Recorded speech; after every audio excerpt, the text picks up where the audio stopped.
Baik, saya record ya, Bu. Siap. Baik. Bismillahirrahmanirrahim. Assalamualaikum warahmatullahi wabarakatuh. Waalaikumsalam warahmatullahi wabarakatuh.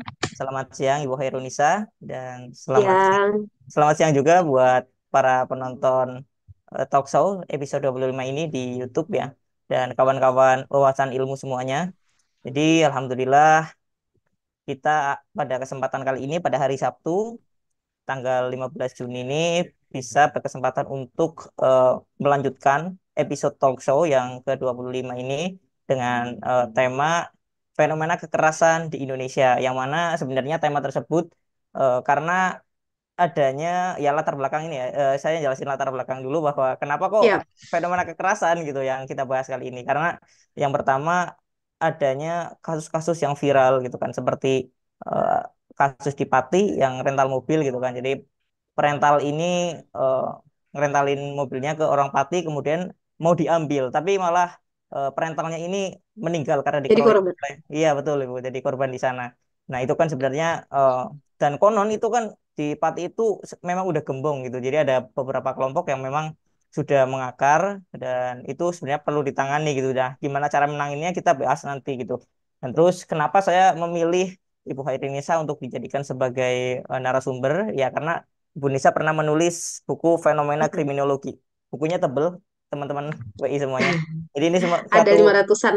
betul. 500-an halaman, Mas. Iya. Ini sebuah karya eh, fenomenal gitu kalau menurut saya, dan salah satu buku tebal yang kami terbitkan, Bu. Oh gitu, salah satu Ya, buku yang termasuk tebal ya yang iya, Bu. diterbitkan ya. Iya. Betul. Ya, Karena karena banyak pembahasannya, Mas, soalnya. nah itu saya juga kagum Iya. dengan isi buku ini gitu. Begitu komprehensif, Iya. ada berbagai fenomena Sudut kriminologi. pandang. Betul, betul. Dan ini juga tambahan dari sudut pandang hukum pidana juga ya, Bu ya, kalau di sini. Iya. Dan merupakan fokus dari kajian Ibu Hairunisa gitu sebagai sarjana dan magister hukum. Dan terus kurang lebih seperti itu latar belakang kenapa kami membahas tentang fenomena kriminal dan kekerasan di Indonesia gitu yang saat ini lagi marak banget gitu kan. Nggak cuma itu aja, sebenarnya ada banyak lagi ya, kayak poluan yang membakar suaminya Ya, sendiri yang gitu. baru-baru aja, bener. Betul. Karena kan kita harus tahu motifnya apa yang melatar Betul, belakangi. betul. Padahal beliau dua-duanya aparat penegak hukum. Iya, Udah tahu konsekuensi apa yang beliau mereka baik almarhum maupun pelaku udah tahu konsekuensi hukumnya yang dilakukan seperti itu betul. kan? Iya. Gitu. Dan ini satu keunikan sendiri lah dari kasus tersebut gitu. Iya. Terus apa namanya, dan nanti teman-teman wawasan ilmu ataupun dari mahasiswanya Ibu Hairunisa bisa ikut berdiskusi dengan bertanya di kolom komentar ya, nanti saya bacakan komentarnya gitu. Dan apa namanya, jadi kurang lebih seperti itu untuk prolog ya, pembahasan kita pada kali ini gitu. Dan sebelum kita mulai pembahasan mengenai fenomena kekerasan, kita eh, bacakan dulu profil dari Ibu Hairunisa. Nama lengkapnya Hairunisa SH dan pendidikan beliau S1-nya Hukum di Universitas 17 Agustus 1945 Samarinda, S2-nya Magister Hukum di Universitas Merdeka Malang. Iya. Terus pekerjaan beliau sebagai dosen tetap Fakultas Hukum Unpad Samarinda, terus dosen sertifikasi sejak tahun 2020, dan beliau juga lulus sebagai advokat pada Perhimpunan Advokat Indonesia dan sekarang masih mengajar, Bu, berarti ya. Masih. Oke. Ya. Nah, ini terus ada banyak karya juga dari Ibu Hairunisa, salah satunya buku yang tadi ya, Fenomena Kriminologi, terus ada buku Regulasi Hukum Tata Ruang, Hukum Administrasi Negara, Hukum Pers, dan book chapter. Dan ini book chapternya ada 4 kurang lebihnya gitu. Jadi memang eh, beliau produktif menulis ya. Dan apa namanya, tak sampai sekarang masih aktif nulis, Bu.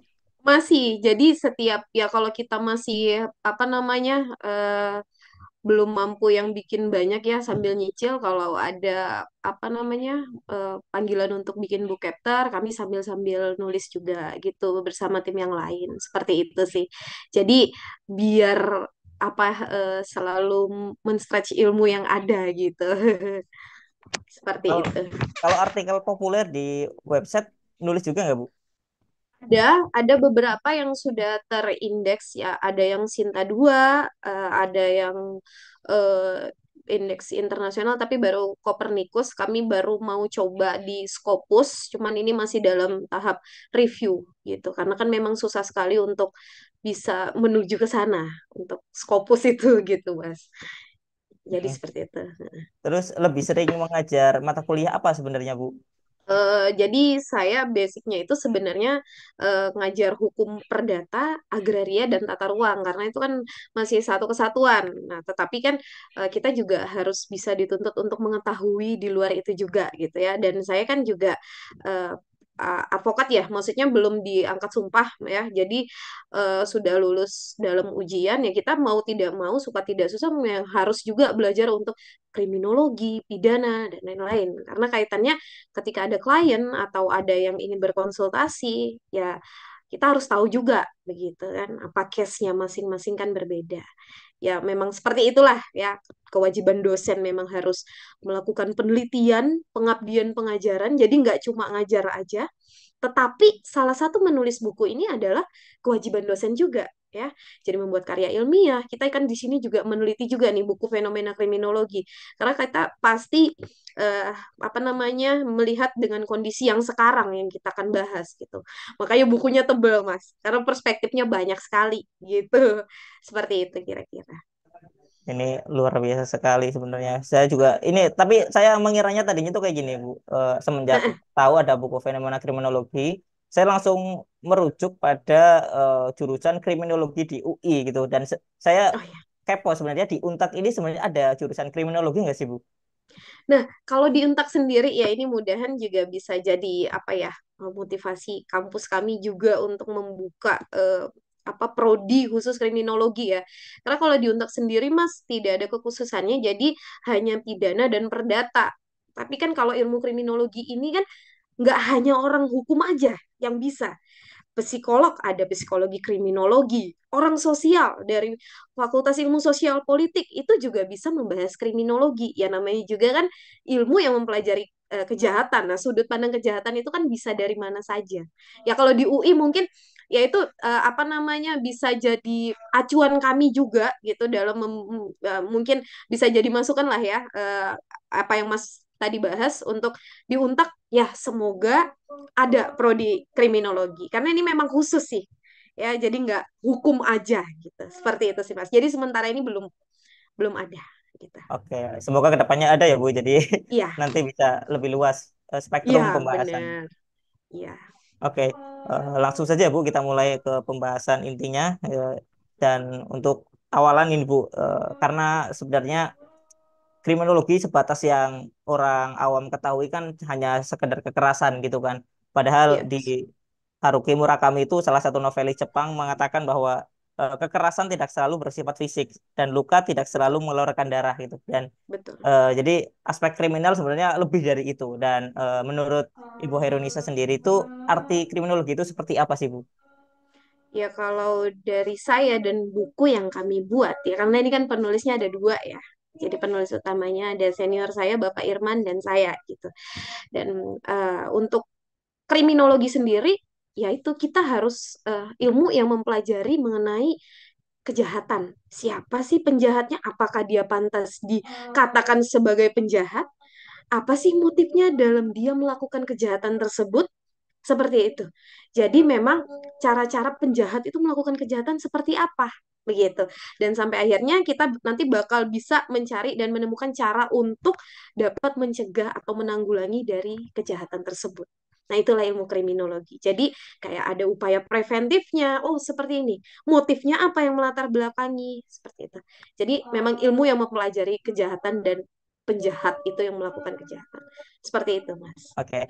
Dan sebenarnya ini juga apa ya, kayak ilmu kriminologi itu di mata orang awam kayak saya gitu, Bu.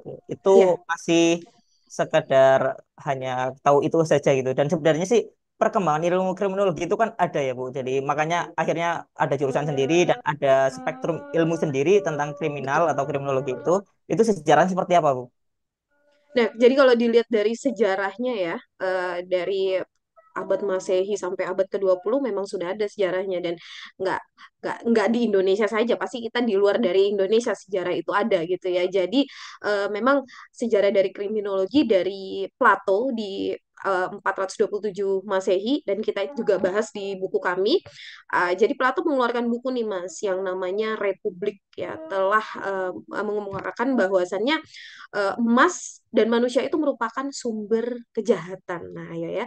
Jadi antara kekayaan dan manusia itu juga merupakan sumber dari kejahatan. Maka makin tinggi kekayaan dalam pandangan manusia, maka merosot juga itu penghargaan terhadap kesusilaan. Begitu juga sejarahnya, ketika ada orang yang kaya lalu dia jatuh miskin, disitulah timbul perbuatan-perbuatan kriminal seperti itu. Sampai ilmu ini berkembang, ilmu kriminologi ini berkembang sampai di dalam abad ke-20. uh, ada tiga aliran yang berkembang mengenai ilmu kriminologi ini, di mana mengutamakan pelaku kejahatan itu dari hukum pidananya. Ada juga tingkah laku manusia itu ditentukan oleh lingkungan dan fisiknya, dan pelaku kejahatan sangat berbeda dengan yang bukan pelaku kejahatan, ya, karena ada yang dikatakan pelaku kejahatan tetapi ada yang bukan pelaku kejahatan tapi dikatakan sebagai pelaku. Ini mungkin nanti kita akan bahas lagi lah, ya, seperti itu Mas. Jadi memang udah dari Masehi lalu sudah ada itu, ya, kriminologi ini sejarahnya seperti itu. Nah, ya, dan saya juga berkaitan dengan hal tersebut, saya menemukan bacaan yang menarik itu buku yang judulnya Inferno, Inferno dari Dan Brown. Jadi kalau Dan Mm-mm. Brown itu mengatakan gini Bu, di dalam novelnya, kalau masyarakat dunia itu adanya kejahatan itu juga berbanding lurus dengan banyaknya populasi, sehingga Betul. semakin banyak populasi semakin banyak kejahatan yang ditimbulkannya. Makanya eh, di novel itu ya ada konspirasi lah, sebuah konspirasi yang digambarkan oleh Dan Brown itu untuk mencegah adanya pertumbuhan populasi yang ekstrem gitu. Itu yaitu melalui apa ya namanya, kayak COVID gitu Bu, jadi semacam pandemi, sehingga pandemi itu menyeleksi manusia untuk tidak berbuat seenaknya sendiri gitu, bahwa alam pun bisa membalasnya sebenarnya gitu. Dan ya kurang lebih seperti itu Bu. Jadi apakah benar gitu kalau menurut Ibu Heronisa itu sebenarnya pertumbuhan penduduk itu berbanding lurus dengan kriminalitas? Ya, jadi kalau misalnya pertanyaannya seperti itu, eh, apa namanya, berarti apakah salah satu faktor dari tingkatnya kriminalitas itu adalah kepadatan penduduk? Nah, itu juga bisa, tapi itu hanya salah satu faktor dari adanya kriminalitas yang tinggi, ya. Yaitu pertumbuhan penduduk yang pesat begitu, ya. Nah, kita tarik ke belakang kemarin COVID, ya Mas, ya. Di Indonesia angka penduduk itu semakin meningkat, tetapi ternyata ada pandemi COVID, ya, di mana itu juga merubah semuanya dari ekonomi dan kehidupan-kehidupan lain yang mengakibatkan pertumbuhan penduduk meningkat, tetapi lapangan pekerjaan jadi sedikit begitu, ya. Jadi banyak yang di PHK, dan dari situlah bisa jadi buku yang Mas baca itu masuk akal karena banyak faktor-faktor yang mempengaruhi, ya, salah satunya itu tingginya tingkat manusia, kepadatan masyarakat, tetapi serapan tenaga kerja itu sedikit. Apalagi yang kita ketahui, seiring dengan perkembangan zaman, teknologi itu lebih modern. Banyak dari teknologi itu merubah pola pekerjaan yang harusnya dikerjakan manusia jadi nggak dikerjakan manusia, dan otomatis manusia menjadi pengangguran. Beberapa masyarakat menjadi pengangguran. Maka inilah yang melatar belakangi atau memotivasi orang-orang yang tidak bekerja tersebut melakukan hal kriminal, hal yang instan untuk mendapatkan sebuah materi seperti itu. Jadi memang ada kaitannya Mas, tetapi itu hanya salah satu faktor, ya. Kita tidak bisa itu faktor utamanya, kita tidak bisa bilang seperti itu. Seperti itu mungkin kalau dari saya Mas. Oke, menarik juga. Dan eh, untuk di Indonesia sendiri, Bu, jadi kita membahas soal peristiwa yang ada di Indonesia ya, peristiwa kriminologi itu. Kalau kita melihat di Indonesia eh, itu kan tadi salah satu faktornya ya, ada beberapa faktor Ya. sih tadi, ada PHK, Mm-mm. terus adanya perkembangan populasi dan teknologi. Nah, sebenarnya Betul.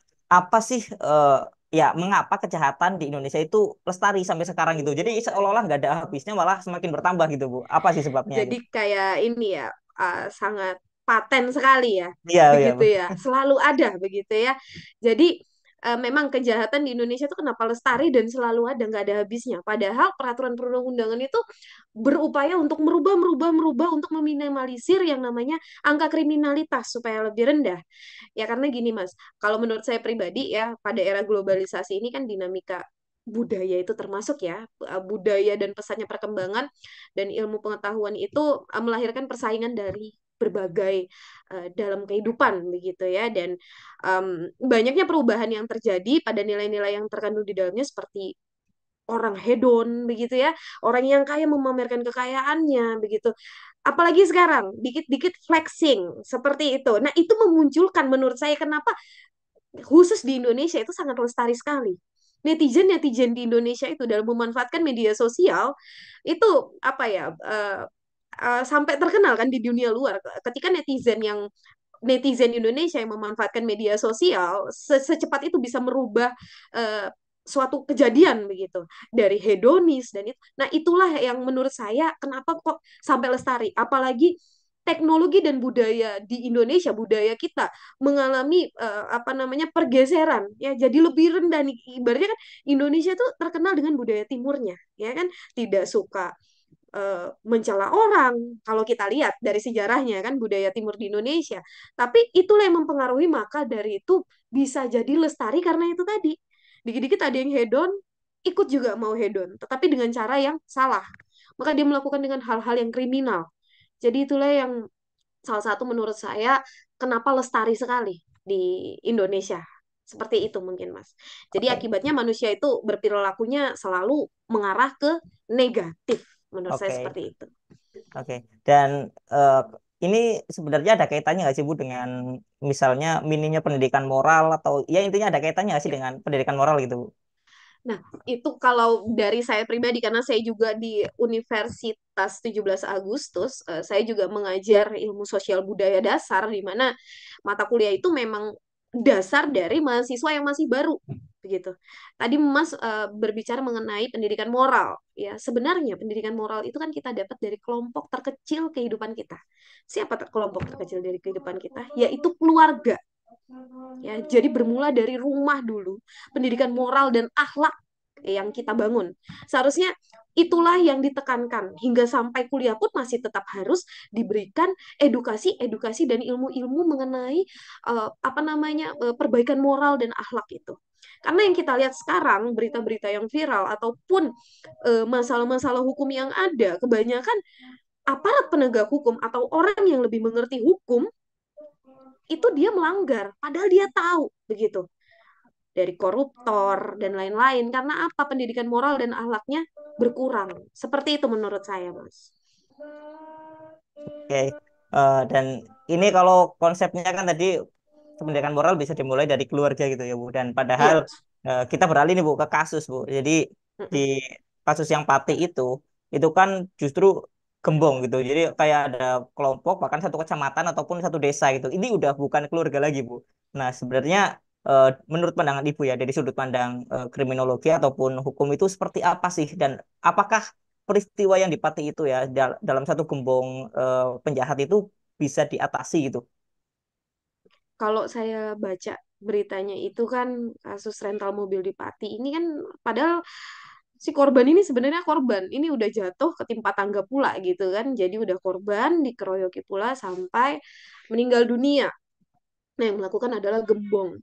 Apa sih menurut saya pribadi kasus rental di Pati ini ada korelasinya dengan pengertian yang ada di buku saya dan eh, senior saya Bapak Irman Syahriar di buku kami itu di dalam halaman 228 mengenai ada istilah Mas, jadi ada istilah namanya Eigenrechten atau apa namanya bermain hakim sendiri gitu ya, mengatasnamakan kelompok gitu ya, karena kan ini kan gembong ya, jadi dia mengatasnamakan kelompok masyarakat. Apa yang mau latar belakangi sampai dilakukan seperti itu? Ya bisa saja gembong-gembong ini dia sudah menjamur di Patis itu ya, jadi setiap ada tindak pidana tapi itu belum tentu hal itu benar-benar dia yang melakukan, dia udah main hakim sendiri. Karena apa?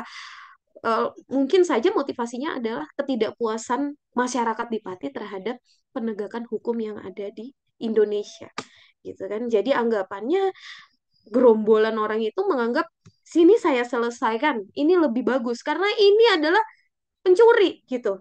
Ini kalau nanti misalnya nih ya, tanda kutip, kita harus lapor dulu ke polisi, nunggu lama kalau direspon. Jadi dia itu motivasinya adalah saya nggak puas dengan penegakan hukum di Indonesia seperti itu.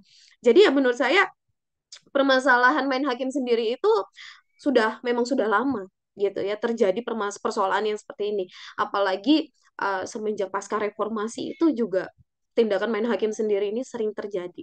Gitu. Jadi itu ada istilahnya sendiri di dalam kriminologi ya karena motivasi atau latar belakang dia kalau kita melihat dari segi kriminologinya ya karena tidak puasnya eh, penegakan hukum yang di Indonesia dan mereka juga minim mengenai pengetahuan hukum yang ada seperti itu. Jadi ada komen-komen dari netizen terkait dengan postingan-postingan yang di Pati itu kebanyakan ada yang posting, wah ini SDM-nya rendah. Kita juga bisa kayak gitu kan. Berarti kita etnosentris dong. Ya, kita kayak lebih membanggakan budaya kita. Padahal kita sejatinya setara gitu warga Indonesia gitu. Dan seperti itu mungkin Mas Sam, menurut saya. Oke. Ini cukup menarik ya. Kacamata yang Ibu Guru pakai untuk melihat kasus tersebut adalah salah satunya mungkin dendam juga dari masyarakat karena apakah pengurusan dalam hukum di Indonesia itu masih minim gitu. Dalam Betul. arti maksudnya nggak sesuai ekspektasi masyarakat luas gitu. Benar. Dan berarti kalau kayak gitu salah satu solusi yang bisa dicapai adalah sebenarnya sinergi ya Bu. Masyarakat juga Benar. membenarkan sendiri. Maksudnya apa untuk ya gimana cara memperbaiki pendidikan moralnya misalnya Betul. pendidikan tentang hukum. Begitu juga dengan penegak hukum yang Benar. seharusnya memperbaiki diri Mencontohkan. juga. Betul, betul. Betul, Ya. ya. Karena kan yang ada sekarang berita-berita lebih mengarah untuk kita warga negara Indonesia tuh melihat para aparat penegak hukum itu nilainya udah minus banget gitu ya. Dari dia melakukan tindak pidana, ada Verdi Sambo, ada seorang kasat narkoba yang ternyata juga menyimpan narkoba, yang terakhir ini dua polisi baik Polwan dan polisinya itu apa namanya terlibat pertengkaran dalam rumah tangga kan mereka-mereka itu orang yang mengerti hukum padahal tetapi mereka melanggar karena apa moral dan akidahnya itu kurang tadi Mas jadi seperti itu dan sinergi sinergi dalam hal menanggulangi ini tadi ya memang harus uh, termasuk saya kami kami dari akademisi itu kami punya kewajiban untuk memberikan yang namanya penyuluhan dan sosialisasi hukum, terutama untuk warga-warga yang di pedalaman gitu. Jadi biar melek hukum, kalau kamu melakukan sesuatu ini, maka kamu harus bertanggung jawab terhadap apa yang kamu lakukan begitu. Seperti itu. Oke. Dan ini Bu eh, ada komentar juga sebenarnya dan ramai di Mm-mm. Twitter juga sebenarnya gitu. Apakah kalau pelakunya banyak gitu seperti main hakim sendiri ya seperti yang terjadi di Pati misalnya gitu nggak cuma satu pelaku tapi ada banyak pelaku itu apakah satu desa ataupun satu kelompok itu bisa dipenjarakan semua atau dipidanakan semua Bu? Jadi ya, terkait dengan pemidanaan, makanya kajian kriminologi ini kan untuk menunjang apakah yang eh, apa bersangkutan itu memang ikut terlibat atau tidak dan motifnya apa saja gitu. Nah, jika sudah ditemukan motif dari kajian kriminologi, bisa saja baik sekelompok orang itu melakukan, ya sekelompok orang itu juga yang akan mendapatkan sanksi begitu. Tetapi kalau hanya dia mengatasnamakan kelompok, tetapi ada dari beberapa anggota yang tidak ikut serta dalam hal pengeroyokan tersebut sampai mengakibatkan meninggal dunia dan rusaknya apa namanya mobil dari si korban begitu kan kita akan melihat dari kajian kriminologinya gitu Mas benar apa tidak dia dikatakan sebagai penjahat dan menghabisi nyawa korban itu tadi seperti itu jadi tidak serta merta mengatasnamakan kelompok satu kelompok gitu. Nanti kan pasti ada setiap tersangka nanti kan pasti diwawancarai atau itulah fungsi dari kepolisian gitu kan yang dianggap dia mengetahui bagaimana cara melihat ini sebagai pelaku kejahatannya atau tidak. Seperti itu. Baik Bu, soalnya yang ditanyakan kadang-kadang seperti ini Bu, singkat saja sih Bu. Eh, Kalau pelakunya itu banyak banget, itu kan kayak seolah-olah penjara penuh gitu. Dan apakah sebenarnya masih tetap memungkinkan gitu? Misalnya satu kelompok ini nanti di penjara ini, yang lainnya di lapas A, B, C gitu. Nah, ada, Nah, kalau itu misalkan kan terbukti ya Bu. ya kita lihat lagi teknisnya kan. Kalau misalnya memang terbukti yang satunya cuman ikut cuman ngebawain misalnya nih ya saya yang ngebawain gasnya aja di jerigen, kamu yang ngebakar gitu kan. Nah, ya kita kan nggak tahu ya bagaimana ini ketentuan hukum pidananya nanti di apa pada saat berita acara pemeriksaannya ya, pada saat BAP-nya gitu. Dan mungkin saja eh, kelompok-kelompok yang tidak terlalu terlibat langsung dikasih sanksi mungkin berupa sanksi sosial atau bagaimana begitu. Nah, bisa saja itu terjadi. Itu kita serahkan lagi kepada aparat penegak hukumnya begitu ya. Kadang Dasolen dan Desennya itu berbeda. Apa yang kita inginkan dan dicita-citakan itu berbeda begitu. Seperti itu sih Mas menurut saya. Baik, baik, Bu. Dan saya mengingatkan kepada teman-teman penonton semua ya, atau peserta diskusi atau talkshow ini, bagi kalian yang ingin bertanya, silakan tulis saja di kolom komentar YouTube, nanti akan saya bacakan jika ada pertanyaan gitu. Oke, lanjut, Bu. Nah, tadi terkait dengan kegeraman masyarakat dengan penegak hukum ini sebenarnya ada lagi, Bu. Kenapa eh, mereka geram gitu ya? Salah satu kasusnya nih, Bu, misalnya dalam beberapa kasus korban kekerasan justru yang terkena pidana. Nah, bagaimana hal tersebut bisa terjadi? Ini kan kayak yang waktu santri dulu dibegal dan kemudian membela diri akhirnya membunuh pelaku Mm-mm. pencurian motor atau begal itu. Nah, tapi yang dikasuskan oleh polisi atau penegak hukum justru malah korban begal gitu karena pembunuhan itu. Padahal itu kan membela diri. Nah, itu kalau kasus seperti itu dalam perspektif hukum itu seperti apa sih, Bu? Nah, iya, jadi kita ini melihat lagi ya kadang korban dijadikan sebagai tersangka, nggak cuman yang kasus begal aja, yang sering terjadi itu malah korban kekerasan seksual, pemerkosaan gitu. Niat membela diri, tetapi malah dijadikan sebagai pelaku. Nah, tapi kalau di dalam perspektif hukum, apalagi di hukum pidana yang terbaru ini kan ada unsur pembenar, ada unsur pemaaf. Nah, kita lihat apakah itu memenuhi unsur itu tadi. Nah, itu bisa kita switch lah. Oh iya, ada unsur pembenarnya nih. Pembenarnya bahwasannya dia itu untuk melindungi dirinya, maka dari itu dia dengan cara seperti itu yang dia lakukan, tetapi jangan sampai ini menjadi indikator dia melakukan tindak kejahatan. Sama seperti halnya korban pemerkosaan. Ya, jadi ada korban ada berita di media, salah satunya itu si cewek ini ternyata menyiram air keras ke laki-laki gitu ya. Ternyata pihak laki-laki ini melaporkan si perempuan ini atas dugaan penganiayaan dengan cara menyiramkan air keras itu tadi gitu. Tetapi kan kita lihat motif si perempuan ini, apalagi ini kasus seks ya. Jadi kasus kekerasan seksual itu dia lebih memiliki karakteristik sendiri, bisa dilihat dari hasil visum atau bagaimana, apakah memang ada terjadi sebelum ada terjadi tindak kejahatan itu, apakah ada terjadi niatan dari si pelaku untuk memperkosa, kan kita lihat oh ternyata dia merupakan upaya pembelaan diri. Nah di situ kan ada unsur pemaaf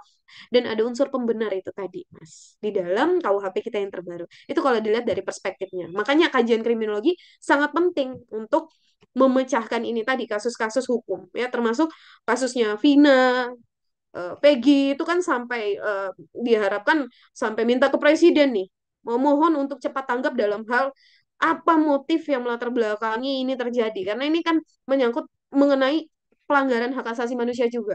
Orang mau hidup jadi nggak hidup gitu. Ya seperti itulah contohnya. Seperti itu. Oke, ini udah berbicara soal hak asasi manusia juga dan eh, Iya, benar. kita ini Bu, apa namanya? Banyak sekali kasus mungkin dari 2019 sebenarnya gitu ya. Dan semenjak munculnya UU ITE juga yang sebenarnya kontroversi sampai sekarang gitu kan. Dan sekarang masih ada nambah lagi undang-undang yang kontroversi gitu kan. Terkait juga misalnya tentang pers gitu, gimana mereka kemudian hampir mau dibatasi sampai UU yang terbaru itu kan Bu. Saya lupa nama undang-undangnya, cuman itu Ya. juga mempengaruhi sebenarnya kan. Dan Mm-mm. apakah bersuara kritis baik melalui orasi, demonstrasi, ataupun bisa jadi kayak Tempo ataupun koran-koran yang lainnya yang menyuarakan terkait dengan politik tapi kritis itu bisa dibenarkan dengan UU ITE. Nah, eh, itu kalau menurut Ibu gimana Bu? Apakah seperti kayak gitu emang bisa dipidanakan gitu? Nah, kita berarti apalagi tadi ya Mas ya disinggung mengenai undang-undang pers yang dirasa ini eh, kalau dirubah akan membatasi eh, hak-hak para jurnalis dan pers itu tadi gitu kan. Dan ada juga koran Tempo. Kebetulan saya salah satu pengguna majalah Tempo yang memang rutin gitu ya. Dan apalagi Tempo itu ketika dia membuat sebuah artikel, dia riset risetnya riset benar-benar datanya begitu kan. Padahal itu semua kan sudah dilindungi di dalam undang-undang. Baik kita apa namanya, aspirasi kita, kebebasan berpendapat itu semua dilindungi. Sejatinya itu semua dilindungi oleh undang-undang gitu. Jadi eh, masalah ini, kenapa kita orasi dan demo itu terkadang menjadi sebuah hal yang kriminal menurut eh, undang-undang atau menurut ketentuan yang ada. Terkadang eh, ada beberapa yang lupa mengenai kita bisa berdemo, kita bisa apa namanya, menyuarakan aspirasi kita, tetapi mereka memasukkan apa unsur-unsur fitnah, unsur-unsur kekerasan. Nah, itu yang terjadi. Makanya itu bisa menjadi sebuah em, kejahatan atau sebuah tindakan kriminal. Ya contohnya ya, kayak mahasiswa, saya harapkan semoga aja yang nonton di sini banyak mahasiswa-mahasiswa saya gitu ya, yang lagi antusias untuk demo nih seru nih. Saya aspirasi nih, saya nih em, apa namanya, jalannya pemerintahan saya yang ngawasi nih menurut mahasiswa-mahasiswa. Tapi mereka nggak tahu koridornya. Padahal prosedur dan tahapan dalam berdemo itu sudah diatur dalam undang-undang. Dari kita mulai melakukan laporan ke kepolisian, apa saja yang ingin didemokan, kita harus mendapatkan persetujuan dulu. Nah, ketika sudah sampai di demo, jangan sampai hal-hal yang dilarang, dari hal memfitnah ya, dari hal melakukan vandalisme ya, entah itu perusakan apapun, nah itulah yang memasuki unsur daripada tindakan kriminal. Selagi koridornya itu sudah tepat ya, tidak ada unsur fitnah, tidak ada unsur yang namanya mungkin memprovokasi dari pemerintah satu ke pemerintah lainnya, itu tidak apa-apa, sah-sah saja. Nah, terkait dengan pers, ya harapan saya juga kawan-kawan pers nanti bisa berkumpul bersama-sama apakah ini sudah tepat undang-undangnya atau tidak ya, sebelum disahkan nih ya. Gitu sih. Jadi sejatinya itu sudah dilindungi undang-undang. Teman-teman yang mau berdemo atau mau berorasi, mau cuit-cuit, silakan monggo, tapi lihat koridornya. Jangan sampai ada unsur-unsur kejahatan itu masuk di dalam kita menyuarakan pendapat kita. Seperti itu. Baik, Bu. Nah, karena saya juga lihat ini, Bu, kasusnya Daniel Fritz kan, yang waktu itu sebenarnya Mm-mm. menyuarakan di media sosial, lalu dia kemudian kena UU ITE, dan itu konon dalam penegakan hukumnya sangat politis gitu. Padahal kan Daniel Fritz juga menyuarakan apa adanya gitu. Konon sih seperti itu ya, Bu. Nah, saya nggak tahu lebih rincinya secara kacamata hukumnya itu seperti apa gitu. Nah, Oh, kriminalisasi terkait dengan orang-orang yang bersuara kritis dan segala macam, mungkin di Samarinda juga ada gitu, dan di Kalimantan kan eh, lebih banyak lagi, khususnya yang betul. berkaitan dengan masyarakat adat gitu kan. Nah, kalau menurut Ibu sendiri, sebenarnya UU ITE ini problematik nggak sih, Bu? UU ITE ini problematik atau tidak? Sebenarnya produk hukumnya sudah tepat, sudah bagus kalau menurut saya. Jadi ada batasan-batasan mengenai kita mentransmisikan, kita melalui beraspirasi. Tetapi kita lihat lagi, ketika produk hukum itu jalan, ternyata ada beberapa kalangan atau kelompok yang misalnya menyuarakan pendapat dia, tetapi ada pihak lain yang mengatasnamakan, maaf ya, tanda kutip politik, ditunggangi politik. Itu kita nggak bisa apa-apa. Begitu, Mas. Jadi, eh, jika ada unsur X-nya, itu semua apapun itu bisa dikit-dikit diit-kan gitu. Dikit-dikit diuit-kan gitu. Jadi, produk hukumnya sudah bagus, tetapi ketika diimplementasikan kita nggak tahu apakah itu dia ditunggangi dengan khususnya ya politik atau tidak. Nah, itu kita nggak bisa mungkiri karena sudah beberapa tahun undang-undang ITE itu sudah disahkan, yang ada itu malah tidak mencerminkan kita kebebasan. Kita tidak mencerminkan hak-hak kebebasan berpendapat kita dilindungi seperti itu, karena balik lagi ke penegakan hukumnya gitu. Dia bisa masuk jadi kamu jadi pelaku nih ujaran kebencian, padahal kita hanya mengkritisi begitu. Nah, ini juga ilmu-ilmu yang sering saya ajarkan ke mahasiswa saya begitu. Jadi hati-hati dalam bersosial media ya, dalam hal berargumentasi hukum misalnya ke media itu ya hati-hati seperti itu, atau mengkritik pemerintah seperti itu. Jadi produk hukumnya bagus, tapi kita nggak tahu tuh ya, dasolen dan desennya nggak jalan. Seperti itu mungkin, Mas. Nah, itu juga, Bu. Konon kan hukum juga produk politik gitu kan, sehingga Betul. kalau politik merupakan orang tua dari hukum, itu seolah-olah kayak membunuh orang tua sendiri gitu. Iya, Kalau menurut saya gitu. alerginya gitu. Iya. Iya, Dan sih, algoritmanya gitu ya. Dibikin undang-undang korupsi, tetapi ada pengecualian, betul, gitu kan. betul. Jadi orang-orang yang korupsi makin banyak nih karena ada celah. Maka apa namanya? Ada celah untuk melakukan kejahatan itu tadi, kejahatan korup itu tadi. Karena dia yang bikin produk hukumnya dan dia juga yang tahu celahnya. Jadi bisa dianulir kejahatan itu, gitu. Nah, itu makanya dia lestari Mas kalau di Indonesia. Salah satunya korupsi itu tadi. Ya, extraordinary crime katanya ya. Kejahatan yang luar biasa. Seperti itu. Oke, kita beralih ke topik yang lainnya nih Bu tentang organisasi masyarakat gitu. Dan jadi kalau yang saya lihat itu kan ada penulis namanya Al-A'raf kalau nggak salah. Al-A'raf itu Mm-mm. dia yang punya imparsial, organisasi imparsial dulu di salah satu ketuanya gitu. Dan dia itu menulis buku tentang pembubaran ormas gitu. Nah, kalau saya lihat pemerintah ini sebenarnya di dalam kondisi simalakama. Jadi maju salah mundur salah ibaratnya gitu. Karena apa Bu? Misalnya gini, ada ormas nggak tentu Islam, maksudnya ada ormas banyak ormas gitu kan. Seperti mungkin ormas yang satu dengan yang lainnya bentrok satu sama lain gitu. Adanya kekerasan terkait dengan tawuran antar ormas dan segala macam gitu. Nah, salah satu solusi sebenarnya kan kalau memang udah diperingatkan tapi selalu berulah lagi kekerasan gitu. Nah, itu salah satu solusinya adalah pembubaran. Nah, pembubaran ini dalam undang-undang yang dikatakan oleh Al-Araf itu sebenarnya membungkam hak masyarakat Orang juga. Iya, dan jadi kan kita ada hak untuk berserikat gitu kan, Bu. Nah, betul. terus bersuara gitu dan segala macam ya melalui ormas itu karena eh, mereka berkelompok ya karena punya tujuan yang sama gitu. Nah, kalau menurut Ibu itu seperti apa pandangan Ibu tentang ormas yang misalnya selalu berulah terkait dengan ya yang ada kaitannya dengan kriminalitas, Bu? Ya, oke. Berarti ini dalam artian organisasi masyarakat atau organisasi masyarakat dengan organisasi masyarakat lain atau organisasi masyarakat mengatasnamakan ormas tetapi melakukan tindak kejahatan. Seperti itu. Or- Ya, orang yang ini kalau yang saya garis bawahi antar ormas, Bu. Jadi Wah, ormas satu nah oke. itu kan seperti yang saya baca juga di bukunya Ian Douglas Wilson, itu judul bukunya Sistem Jatah Preman. Yap, Nah, ya di situ kan sebenarnya tarung juga antar ormas gitu. Ada pertarungan antar ormas yang satu dengan yang lainnya gitu, bentrok gitu karena ada misalnya perebutan lahan parkir lah atau betul. apa gitu. Itu kalau Ya, menurut Ibu seperti apa? ya mungkin kalau khususnya di Samarinda sudah ada beberapa tuh berita yang antar kalangan ormas A dengan ormas B bentrok gitu kan karena untuk memperebutkan lahan parkir ataupun memperebutkan penguasaan bla bla bla bla seperti itu.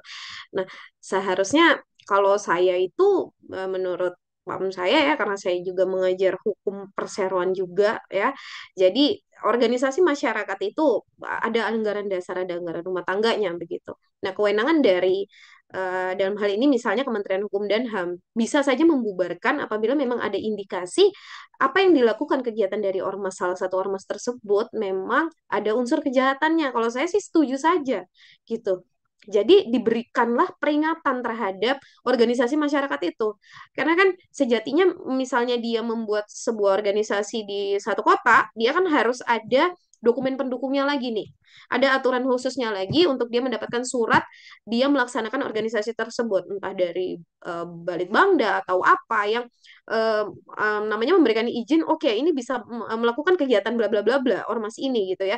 Jadi memang harus ada juga korelasi dan sinergitas dari pemerintah setempat juga di tiap-tiap ormas untuk apa namanya melakukan seperti pengawasan juga di tiap-tiap ormas. Jadi ya kalau bisa diadakan yang seperti itu pengawasan agar kita sebagai upaya preventif antara ormas satu dengan ormas yang lain ini silaturahminya masih tetap jalan karena pada dasarnya kan tujuannya ormas itu kan untuk kebaikan juga ya kan mengatasnamakan organisasi masyarakat untuk melindungi masyarakat-masyarakat yang mungkin nggak tahu mengenai apa itu hukum atau nggak tahu mengenai kegiatan-kegiatan apa begitu kan organisasi masyarakat inilah yang membantu. Sekiranya seperti itu, Mas, menurut saya.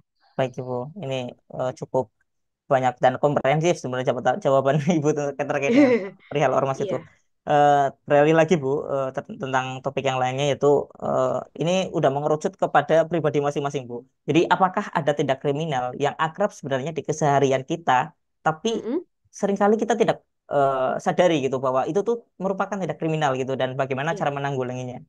Oke. Jadi kalau kadang nggak sadar kalau itu tindakan kriminal. Apalagi apalagi saya nih ya, saya sebagai dosen. Sebenarnya saya banyak nih menemukan mahasiswa-mahasiswa saya yang berupaya, tapi masih upaya nih untuk melakukan tindak kriminal. Tapi untungnya saya stop duluan nih. Jangan sampai melakukan tindak kriminal ya. Contohnya saja, mungkin kita kalau di dalam perguruan tinggi, salah satu syarat wajib untuk mahasiswa itu menjadi lulus yaitu adalah melakukan penelitian, membuat yang namanya karya ilmiah, baik itu skripsi, tesis ataupun disertasi. Nah, ataupun tugas-tugas yang diberikan. Tetapi kadang tidak disadari oleh para mahasiswa, dia memplagiasi karya-karya orang. Itu kan salah satu tindak kejahatan yang memang akibat hukum daripada perbuatan plagiasi itu sudah diatur dalam undang-undang. Seperti itu. Nah, itu yang salah satunya mungkin tidak sadar untuk para mahasiswa melakukan kegiatan itu, begitu, atau melakukan tindakan kejahatan itu, ya. Dan eh, kadang juga kita tidak sadari dalam kita memakai media sosial. Nah, media sosial ini masih yang bahaya karena kaitannya dengan undang-undang ITE. Kita uh, memposting atau memberikan komentar dengan cara yang tak lazim mungkin kan itu juga tanpa disadari karena cuman yang main tangan gitu. Karena nggak sesuai sama hati yang main tangan doang nih. Itu juga bisa yang kita tidak sadari ternyata oh ini masuk di dalam unsur kejahatan seperti itu. Dan cara menanggulanginya balik lagi. Sebenarnya pendidikan moral dari kelompok terkecil sampai kelompok terbesar. Dan cara menanggulanginya sebenarnya contoh-contoh yang konkret itu kita menanggulangi tindakan kriminalitas kita bisa lihat kok di lingkungan kita sehari-hari di lingkungan mungkin komplek perumahan udah ada yang namanya pos kamling. Itu salah satu upaya untuk mencegah yang namanya kriminal. Ada pengamanan di situ. Begitu. Nah, tetapi kalau di lingkup perguruan tinggi, mungkin teman-teman di YouTube sini banyak, semoga saja ya mahasiswa saya banyak yang nonton. Saya mengutamakan untuk para mahasiswa dan generasi penerus bangsa ya, karena kan ingin maju ke Indonesia emas ceritanya ya. Jadi setiap ada karya ilmiah, setiap ada tugas, ya diharapkan untuk ya udah hasil karyamu itu lebih baik hasil karyamu sendiri tanpa adanya jiplakan, tanpa adanya plagiasi. Itu yang diharapkan. Nah, jadi itu mungkin contoh sedikitnya, Mas. Oke, baik Bu. Dan ini sebenarnya ada kasus yang menarik lagi sih apa ya, menarik perhatian publik gitu. Jadi ada salah satu tagline yang muncul di Twitter waktu itu. Jadi kamu memberi 5.000, seolah-olah kamu memberi neraka untuk dirimu sendiri untuk selamanya gitu. Itu tagline karena ada kasus tentang ini Bu yang kepedean. Jadi ada salah satu sekolah gitu yang dimana siswanya di situ ada siswa laki-laki yang sebenarnya introvert gitu kan, dan dia sering nggak ke kantin karena memang nggak punya duit. Tiba-tiba ada cewek yang konon extrovert gitu lawannya gitu kan. Nah, cewek ini kemudian menawari uang jajan 5.000 dan kemudian akhirnya diterima oleh si cowok dan kemudian dia jajan, dan tapi efeknya adalah karena si cewek ini memberikan 5.000 seolah-olah perhatian sehingga kepedean nih si cowok hingga pada akhirnya terobsesi selamanya gitu, seolah-olah seperti itu. Dan pada akhirnya dikasuskan kemarin gitu karena pelecehan, banyaknya pelecehan kata-kata verbal gitu kan. Bahkan sampai terobsesinya ini Bu membuat akun sampai 1.000 gitu, 1.000 media sosial untuk atau seratusan lah untuk hanya untuk apa ya ya mengintai itu, mengawasi gerak-geriknya si cewek ini gitu. Nah, salah yang saya ingin saya tanyakan sebenarnya Bu, apakah menolak cinta itu salah satu bagian dari kriminalitas Bu?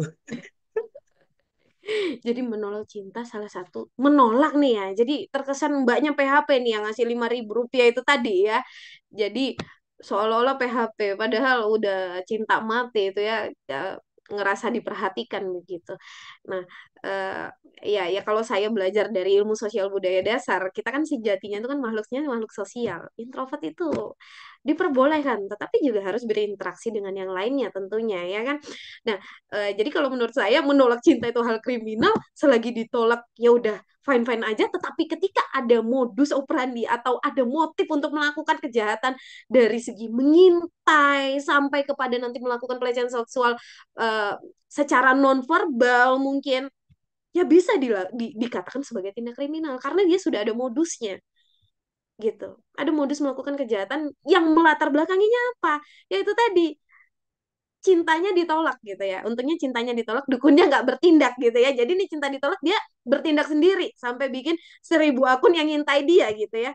Dan kalau itu memang ada pelanggaran, jadi ada indikasi pelanggaran, dia melakukan pelecehan nonverbal dan mengintai itu tadi, itu udah masuk, bisa masuk di dalam sebuah kriminal gitu.